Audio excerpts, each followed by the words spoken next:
Hello दोस्तों, नमस्कार। कैसे हैं आप सब? उम्मीद करता हूं आप अच्छे होंगे, स्वस्थ होंगे और अपनी पढ़ाई जारी रखे होंगे। दोस्तों, आपको पता है कि ये मैथ की पहली क्लास है जिसमें मैं आपको पहले कॉन्सेप्ट जो इसमें दिया हुआ है, लाइन एंड एंगल का दिया हुआ है, उसी से मैं इस चैप्टर को शुरुआत करूंगा। दोस्तों, अगर आप नए हैं तो देख लीजिए, आपको इस बुक की पूरी कोर्स मिलने वाली है इस चैनल से। आप अगर नए हैं तो चैनल को सब्सक्राइब करके आप मेरे साथ जुड़ सकते हैं और आप इस मैथ कॉन्सेप्ट के जितने भी कॉन्सेप्ट्स हैं आपको स्टेप बाय स्टेप करके पार्ट वाइज मैं आपको प्रोवाइड करता रहूँगा। दोस्तों, अगर आप नए हैं तो प्लीज़ मेरे साथ जुड़ सकते हैं दोस्तों। ठीक है, चलिए फाइनली क्लास को शुरू करते हैं। दोस्तों, अगर आप सब्जेक्ट बनाना चाहते हैं तो प्लीज़ आप बना सकते हैं, क्योंकि ऐसा आपको यूट्यूब पर स्टेप बाय स्टेप कहीं भी मिलने वाला नहीं है। आप कोचिंग करेंगे तो ही आपको स्टेप बाय स्टेप मिलने वाला है, क्योंकि ये बुक है, मैं जैसा बुक में स्टेप बाय स्टेप दिया गया है मैं एज इट इज़ वैसे ही आपको बता रहा हूँ। दोस्तों, सबसे पहले दोस्तों इसमें जियोमेट्री दिया गया है मैथ कॉन्सेप्ट के बुक में, जिसमें लाइन एंड एंगल पहला कॉन्सेप्ट है। ठीक है, रेखा और कोण। इसमें सबसे पहला डेफिनेशन है बिंदु का, यानी कि पॉइंट का। सबसे बेसिक है दोस्तों, और इसे पहचानना आपको हर एक सवाल में ज़रूरी हो जाता है। ठीक है, कोई भी कॉन्सेप्ट इसमें ऐसा नहीं है जो काम का नहीं है, हर एक कॉन्सेप्ट काम का ही है। इसमें पॉइंट किसे कहते हैं दोस्तों, बिंदु किसे कहते हैं, तो हम आपको सबसे आसान डेफिनेशन जो दे सकते हैं वो यही कह सकते हैं कि कोई ऐसा वृत्त जिसकी त्रिज्या शून्य हो उसे हम बिंदु कहते हैं। ठीक है, या फिर आप कह सकते हैं कि कोई ऐसा वृत्त जिसकी ना लंबाई हो, ना ऊंचाई हो, ना चौड़ाई हो, उसे हम बिंदु कहते हैं दोस्तों। ठीक है, आप ऐसा लिख सकते हैं, या फिर केवल शून्य त्रिज्या वाला एक वृत्त लिख सकते हैं आप नोट्स में खुद समझने के लिए। ठीक है, अब देखेंगे बिंदु के प्रकार कितने होते हैं, यानी पॉइंट टाइप ऑफ पॉइंट्स कितने होते हैं। यहाँ पे टाइप ऑफ पॉइंट जो होते हैं दो होते हैं। पहला है संरेख बिंदु, जिसे कॉलिनियर पॉइंट कहते हैं। दूसरा है असंरेख बिंदु, जिसे नॉन कॉलिनियर पॉइंट कहते हैं दोस्तों। यहाँ पर कॉलिनियर पॉइंट वो पॉइंट होता है दोस्तों जिसमें 3 या 3 से अधिक बिंदु या फिर 3 या 3 से अधिक पॉइंट एक सीधी रेखा पर एक दूसरे के निकट या फिर दूर स्थित होते हैं दोस्तों। जैसा कि आपको दिख रहा है, एक सीधी रेखा है जिसमें 3 या 3 से अधिक बिंदु एक दूसरे के निकट स्थित हैं, तो इसे हम कोलिनियर पॉइंट कहेंगे, यानी कि संरेख बिंदु कहेंगे दोस्तों। इसे आपको ध्यान में रखना है और नोट्स में स्टेप बाय स्टेप ऐसे लिखना है दोस्तों, तब आपको ध्यान में हमेशा रहने वाला है। उसके बाद देखेंगे दोस्तों असंरेख बिंदु, जिसे नॉन कॉलिनियर पॉइंट कहते हैं। तो नॉन कॉलिनियर पॉइंट वो पॉइंट होता है जिसमें 3 या 3 से अधिक बिंदु एक सीधी रेखा में न स्थित होकर टेढ़ी रेखा में स्थित होते हैं, एक दूसरे के आसपास या फिर दूर। ठीक है, इसमें देखेंगे कॉलिनियर पॉइंट में एक सीधी रेखा पर बिंदु 3 या 3 से अधिक बिंदु स्थित हैं, इसलिए इसे कॉलिनियर पॉइंट कहा गया है, यानी कि संरेख बिंदु कहा गया है। नॉन कॉलिनियर पॉइंट असंरेख बिंदु में दोस्तों केवल रेखा जो है वो टेढ़ी हो जाती है, इसीलिए उसे नॉन कॉलिनियर पॉइंट कह दिया जाता है दोस्तों। उम्मीद करता हूँ दोस्तों सबसे पहला कॉन्सेप्ट आपको समझ में आ गया होगा। आप इसे स्क्रीनशॉट या फिर नोट्स में ऐसे लिख सकते हैं। चलते हैं नेक्स्ट कॉन्सेप्ट पर। दोस्तों, अगला कॉन्सेप्ट देखते हैं, रेखाओं के प्रकार यानी टाइप्स ऑफ लाइन। यहाँ पहला डेफिनेशन जो है वो लाइन का दिया है, पहला टाइप लाइन का है, रेखा का है, जो कि वन डायमेंशनल फिगर भी कहा जाता है इसे। दोस्तों, इसका डेफिनेशन जो है आप लिख सकते हैं, बिंदुओं का एक समूह जिसमें केवल लंबाई होती है और वो अनंत तक जाती है, रुकती नहीं है। यानी कि जहाँ भी आपको दिख जाए दोनों तरफ एरो का निशान लगा हुआ है, वो जो लाइन होता है उसे लाइन कहते हैं, यानी कि वो अनंत तक जाती है रेखा, रुकती नहीं है। ठीक है दोस्तों, ये मतलब लिमिटेड नहीं है, एक निश्चित दूरी नहीं है, ये अनंत तक जाएगी। ठीक है, उसे हम लाइन कहते हैं। बिंदुओं का एक ऐसा समूह जिसकी दोनों तरफ की जो रेखाएं हैं वो अनंत तक जाती हैं, उसे हम लाइन कहते हैं, रेखा कहते हैं, वन डायमेंशनल फिगर कहते हैं। दूसरे टाइप जो है रेखा की दोस्तों वो है रेखाखंड लाइन सेगमेंट, जो कि इम्पॉर्टेंट है दोस्तों। इन सारे जो दिख रहे हैं ये सब इम्पॉर्टेंट है, आपको ऑप्शनल क्वेश्चन दिया जाता है और ये एसएससी सीजीएल जैसे एग्ज़ाम में बहुत पूछा जाता है दोस्तों, क्योंकि सबकी बेसिक कमज़ोर ही रहती है, लोग इसे इग्नोर ज़्यादा करते हैं। रेखाखंड यानी लाइन सेगमेंट क्या होता है दोस्तों, यहाँ देखेंगे एक निश्चित लंबाई वाली रेखा जिसे हम रेखाखंड कहते हैं। ठीक है, एक रेखा है जिसमें दोनों तरफ एक बिंदु है। बिंदु का मतलब दोस्तों जहाँ भी बिंदु आपका पड़ता है वहाँ से निश्चित हो जाता है कि उसके आगे रेखा नहीं जाएगी।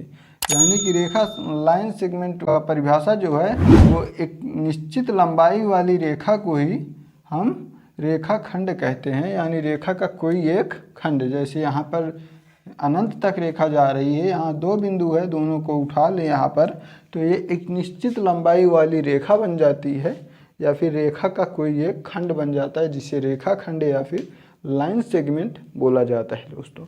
इसे याद रखेंगे दोस्तों, ऑप्शन में बहुत ज़्यादा आता है ऑप्शनल। किरण देखेंगे, तीसरा जो टाइप है रेखाओं का लाइन का वो है किरण, जिसे आप रे कहते हैं। यानी कि आप बहुत सुने होंगे कि लोग एक्सरे ज़्यादा करवाते हैं, एक्सरे में जो रे होता है उसे ही किरण कहते हैं। ठीक है, एक्स किरण जिसे बोला जाता है, यहाँ पर वही किरण है रे जिसे बोला जाता है दोस्तों। इसकी जो डेफिनेशन है, एक निश्चित बिंदु से एक ही दिशा में अनंत तक जो लाइन जाती है, रेखा जाती है, उसे हम रे कहते हैं, किरण कहते हैं दोस्तों।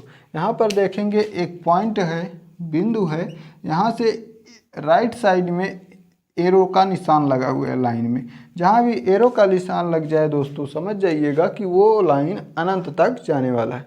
यानी कि एक निश्चित बिंदु से एक ही दिशा में अनंत तक जो लाइन जाती है, रेखा जाती है, उसे रे कहते हैं, किरण कहते हैं दोस्तों। ये आपको नोट कर लेना है ध्यान से। वैसे तो आपको एक्सपेरिमेंटली ही याद करना है दोस्तों। ठीक है, सीधी रेखा लाइन का जो चौथा टाइप है वो है सीधी रेखा, किसे कहते हैं, स्ट्रेट लाइन। किसी भी बिंदु पर अपनी दिशा नहीं बदलती जो लाइन, उसे ही हम स्ट्रेट लाइन बोलते हैं। स्ट्रेट लाइन मतलब वो लाइन होता है जो अपनी दिशा किसी भी बिंदु पर नहीं बदलता है।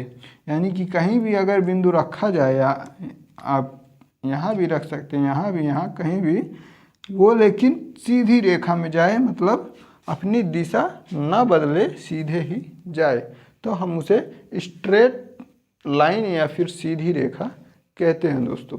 उम्मीद करता हूँ दोस्तों आपको समझ में आ गया होगा ये एक सारी डेफिनेशन।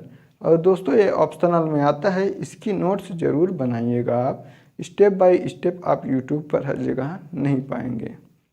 चलते हैं अगले कॉन्सेप्ट दोस्तों, लाइन की अगली टाइप देखते हैं। यहाँ पर अगली टाइप जो पांचवी टाइप है वो है समानांतर रेखाएं, यानी पैरेलल लाइंस। मोस्ट इम्पॉर्टेंट है दोस्तों, ये सब आप ध्यान से इसे देखेंगे। यहाँ पर पैरेलल लाइंस का जो डेफिनेशन होता है दोस्तों, आप नोट्स में जो लिखेंगे उसमें लिखेंगे दो या दो से अधिक लाइंस या दो से अधिक रेखाएं आपस में जब कभी नहीं काटती हैं तो उसे हम पैरेलल लाइंस या फिर समानांतर रेखाएं कहते हैं दोस्तों। ठीक है, यहाँ पर अगर देखें हम पैरेलल लाइंस, यहाँ पर देखें एल एक लाइन है जिसके पैरेलल एक एम लाइन खींचा गया है दोस्तों। यहाँ पर एल लाइन है, उसी के पैरेलल यानी समानांतर यहाँ पर एम लाइन खींचा गया है। यानी कि दोस्तों अगर इस लाइन को इसी पर रख दें तो एक जैसा हो जाएगा। ठीक है, उसी को समान अंतर वाले समानांतर लाइन कहा गया है दोस्तों। और यहाँ पर देखेंगे जो लंब यहाँ पर खींचा गया वो 90 डिग्री का बन रहा है दोस्तों, इसे ध्यान में रखेंगे। और दोस्तों यहाँ पर देखेंगे अगर यल एक लाइन खींचा गया है जिसके पैरेलल एम एक लाइन है तो उसे जो सिंबल में लिखा जाता है एल पैरेलल एम लिखा जाता है। यानी कि ये जो 11 की तरह बना हुआ है दो सीधी रेखाएं, इसे पैरेलल का निशान कहते हैं दोस्तों।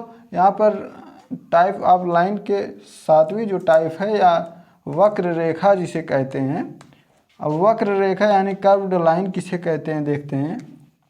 कोई ऐसी रेखा जो एक निश्चित बिंदु से अपनी दिशा बदलती रहती है उसे हम वक्र रेखा या फिर कर्व्ड लाइन कहते हैं दोस्तों। ठीक है, यानी कि वो सीधी रेखा में न जाकर अपनी दिशा बदलती रहती हैं। ठीक है, उसे वक्र रेखा कर्व्ड लाइन कहते हैं। आप इसे डेफिनेशन में ऐसी चीज़ ऐसे लिख लीजिएगा जिससे कि कभी भी आप भूलेंगे नहीं दोस्तों। इसलिए मैंने दोस्तों डेफिनेशन यहाँ पर लंबी लंबी नहीं लिखा।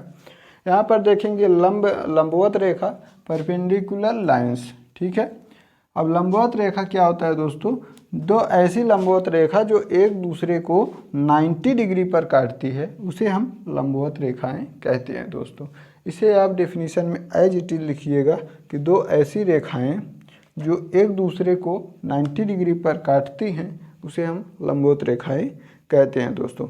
यहाँ पर अगर ए बी एक लंबवत रेखा है और एक्स वाई दूसरी लंबवत रेखा है तो इसे हम जब लिखेंगे ए बी लंबवत है एक्स वाई के, तो यहाँ ए बी लंबवत है एक्स वाई के, इसकी जो लंबवत का सिंबल है दोस्तों उल्टा टी बना दिया जाता है, इसे ही लंबवत का सिंबल बोला जाता है दोस्तों।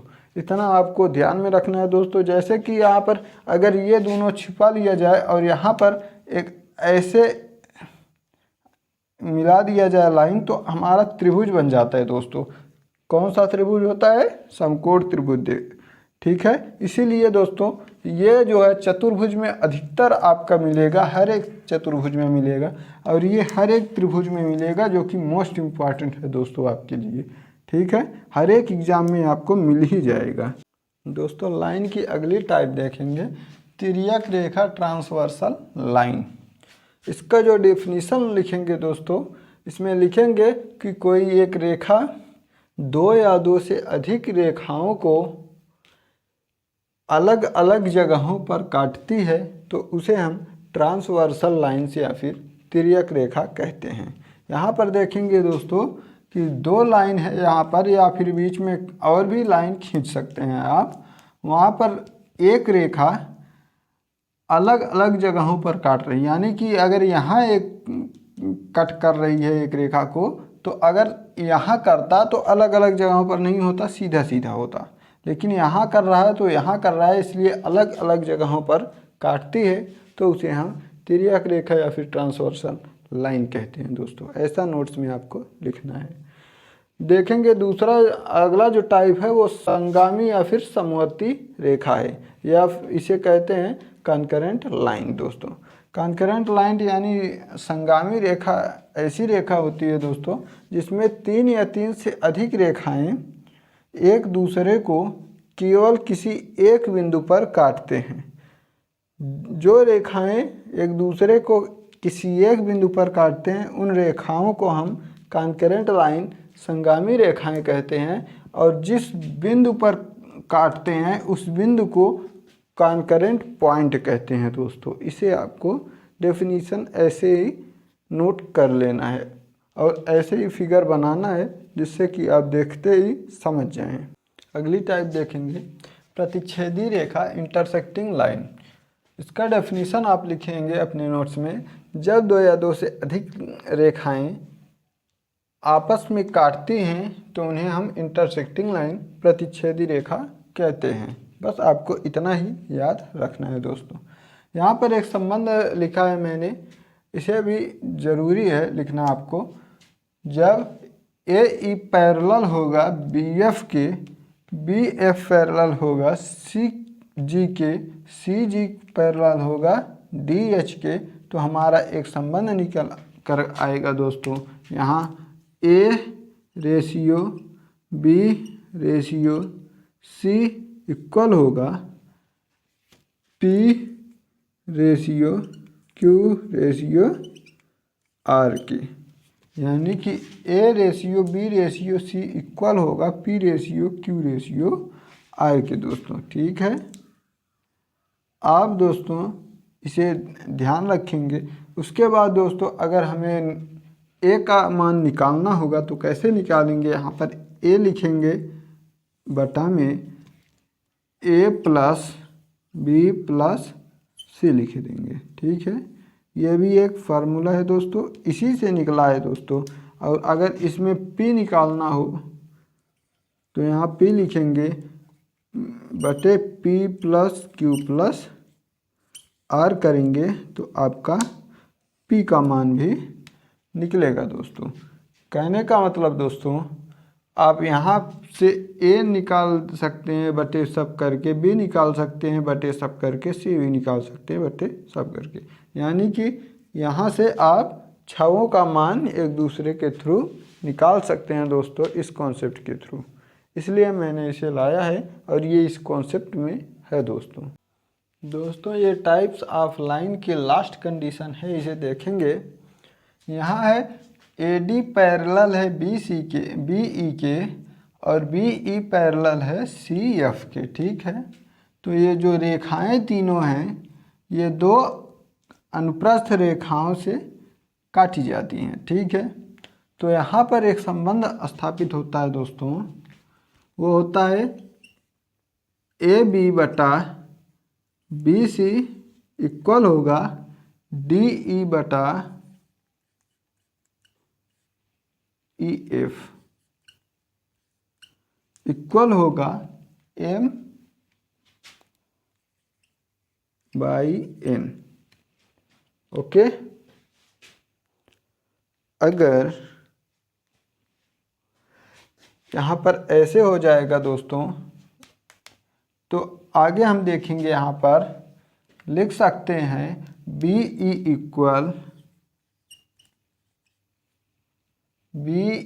Equal A into N plus B into M, sorry small वाला B इंटू M बटा M प्लस N, ठीक है दोस्तों।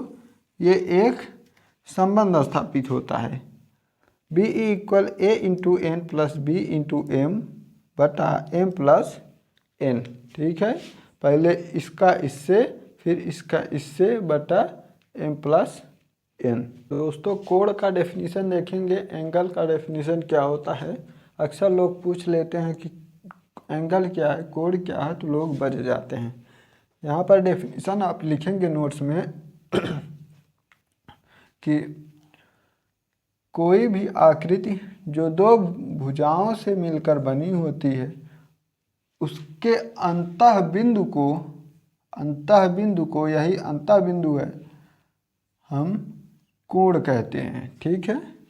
कोई भी दो भुजाओं से मिला हुआ आकृति, उसी के अंतः बिंदु को हम कोण कहते हैं दोस्तों, जिसे थीटा से प्रदर्शित कर सकते हैं। अर्थात दोस्तों अंतः बिंदु का जो कोण है, उसका ये दोनों भुजा हैं, ठीक है। ये दोनों जो भुजाएं हैं वो अंतः कोण का भुजा कहा जाता है, ठीक है। इसे आप नोट कर लेंगे, शायद आगे काम आएगा। दोस्तों टाइप्स ऑफ एंगल देखेंगे, कोणों के प्रकार को देखेंगे। तो यहाँ पर 6 कोणों का प्रकार मैं अभी के लिए लिया है, ठीक है। इनकी मैं डेफिनीशन बोल दे रहा हूँ, आप लिखना चाहें सब्जेक्ट में डायरेक्ट तो लिख सकते हैं। पहला डेफिनीशन है दोस्तों एक्यूट एंगल यानी न्यून कोण का। जब कोण 0 डिग्री से अधिक होगा और 90 डिग्री से कम होगा तो हम उसे एक्यूट एंगल न्यून कोण कहेंगे, ठीक है। जब कोण 90 डिग्री से कम होगा और 0 डिग्री से अधिक होगा तो हम उसे न्यून कोण एक्यूट एंगल बोलेंगे दोस्तों। इसका डेफिनीशन ऐसे ही लिखेंगे। उसके बाद दोस्तों जो कोण 90 डिग्री होगा उसे हम समकोण कहेंगे, यानी राइट एंगल ट्रायंगल कहेंगे, मतलब राइट एंगल कहेंगे, ठीक है दोस्तों, राइट एंगल कहेंगे। ऐसा कोण जो 90 डिग्री होगा उसे हम राइट एंगल कहेंगे, समकोण कहेंगे। तीसरा है दोस्तों ऑब्ट्यूज एंगल, अधिक कोण क्या है।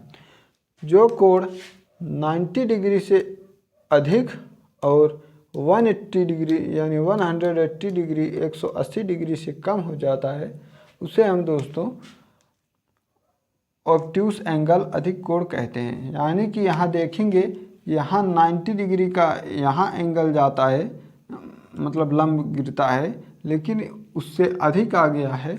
और 180 डिग्री कुछ ऐसा होता है, इससे कम है, ठीक है।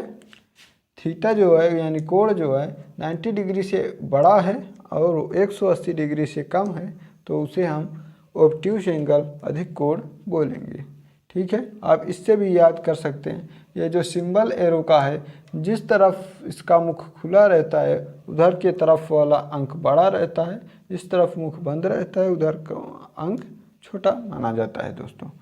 अब यहाँ देखेंगे चौथा जो टाइप है वो है ऐसा एंगल जिसका कोण 180 डिग्री होता है, उसे हम स्ट्रेट एंगल बोल देते हैं दोस्तों। रेखीय कोण, स्ट्रेट एंगल रेखीय कोण, ठीक है। यानी कि एक रेखा सीधा सीधा है, इस पर डायरेक्ट बन गया है कोण, ठीक है। इसे आप ध्यान रखेंगे। ऐसा कोण जिसका माप 180 डिग्री होता हो उसे रेखीय कोण स्ट्रेट एंगल बोलेंगे। उसके बाद यहाँ पर देखेंगे रिफ्लेक्स एंगल, यानी कि वृहद कोण क्या होता है दोस्तों। ऐसा कोण जो 180 डिग्री से बड़ा हो और 360 डिग्री से छोटा हो, उसे हम रिफ्लेक्स एंगल वृहद कोण बोलेंगे दोस्तों, ठीक है।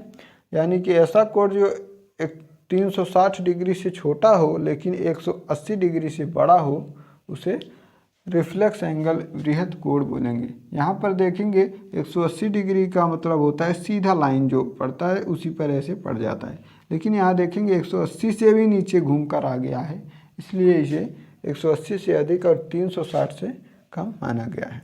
अब छठवां जो लास्ट कोण है दोस्तों, यहाँ पर थीटा इक्वल 360, यानी कि ऐसा एंगल जिसकी कोण मतलब 360 डिग्री होता है, उसे कंप्लीट एंगल या फिर पूर्ण कोण कहते हैं दोस्तों, ठीक है।